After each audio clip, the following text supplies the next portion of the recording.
সময় যত গড়াচ্ছে সাকিব আল হাসানের দেশে ফেরার সম্ভাবনা ততই বাড়ছে। সরকার, বোর্ড এবং সাকিব সবার যার যার জায়গা থেকে প্রস্তুত।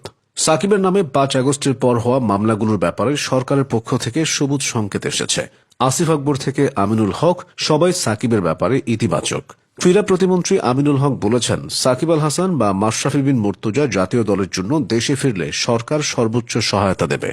আসিফ আকবর বলেছেন, সাকিব আল হাসান আসবেন এবং আমরা উৎসমুখর থাকব ইনশাল্লাহ। সাকিব নিজেও অনুশীলনে ঘাম ঝরাচ্ছেন। আগামী মার্চে পাকিস্তানের বিপক্ষে হোম সিরিজে সাকিবকে লাল সবুজের জার্সি গায়ে দেখা যেতে পারে। বাংলাদেশ ক্রিকেটকে সাকিব আল হাসানের যতটা দরকার, সাকিব আল হাসানকে বাংলাদেশ ক্রিকেটের তার থেকে বেশি দরকার।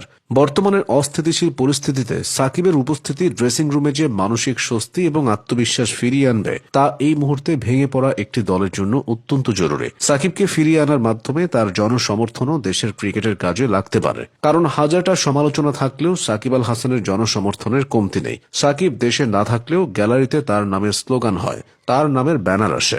ভিন্ন রাজনৈতিক মতের মানুষজনও সাকিবের প্রতি সম্মান জানায়। এমনটা দেশের আর কোনো ক্রিকেটারকে নিয়ে হয়নি। ফলে সাকিব জাতীয় দলে আসলে সেই সমর্থকরা নতুনভাবে দেশের ক্রিকেট নিয়ে আগ্রহী হবে।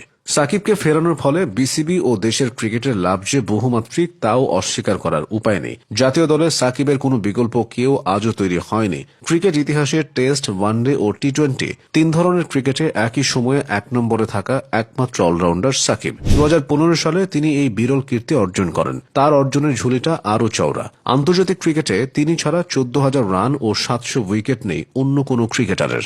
এছাড়া তিনি 2007 সালের অক্টোবরে ওয়ানডেতে 5,000 রান এবং 200 উইকেটের মাইলফলক স্পর্শ করেন, যেটি করতে তার ম্যাচ খেলতে হয়েছে 178টি। এত দ্রুত এই রেকর্ড অন্য কেউ করতে পারেনি। সাকিব টেস্ট ইতিহাসে 3 জন অলরাউন্ডারের একজন, যিনি কিনা একই ম্যাচে সেঞ্চুরি আর 10 উইকেট নিয়েছেন।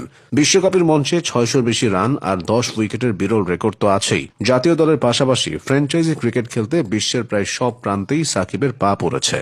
আইপিএল থেকে বিবিএল, পিএসএল, সিপিএল, এলপিএল কিংবা এমএলসি, সাকিব খেলেননি এমন কোনো টি-20 লিগ নেই। ক্যারিয়ারের শেষ দিকে হলেও এখনও বলে ব্যাটে তিনি দলকে অনেক কিছু দিতে পারেন।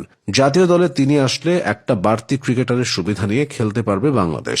এছাড়া সাকিব ফিরে আসলে আর্থিকভাবেও বিসিবি ও দেশের ক্রিকেট লাভবান হবে। তার ফিরে আসা মানেই স্পন্সরশিপ, মিডিয়া সত্ত্ব এবং আন্তর্জাতিক ক্রিকেটে বাংলাদেশের ব্র্যান্ড ইমেজ আরও উজ্জ্বল হওয়া। তাছাড়া দলে থাকা তরুণ ক্রিকেটারদের জন্য সাকিবের সান্নিধ্য একটি বড় পাওয়া হবে। এখনও অনেক ক্রিকেটার উঠে আসছে যারা জীবনে একবারের জন্য হলেও সাকিবের সাথে খেলতে চায়।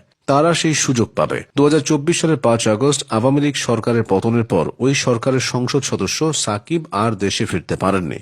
দেশের মাঠে দক্ষিণ আফ্রিকার বিপক্ষে টেস্ট খেলে আন্তর্জাতিক ক্রিকেটকে বিদায় জানানোর কথা ছিল তার। সেই ম্যাচ খেলতে তিনি দেশে আসতে পারেননি। সেই থেকে সাকিবের ক্যারিয়ার অনিশ্চয়তার দোলাচলে দুলছে। পরবর্তীতে নানা সময়ে বিভিন্ন সাক্ষাৎকারে তিনি বলেছেন, দেশের মাঠ থেকেই তিনি ক্রিকেট ক্যারিয়ারের ইতি টানতে চান।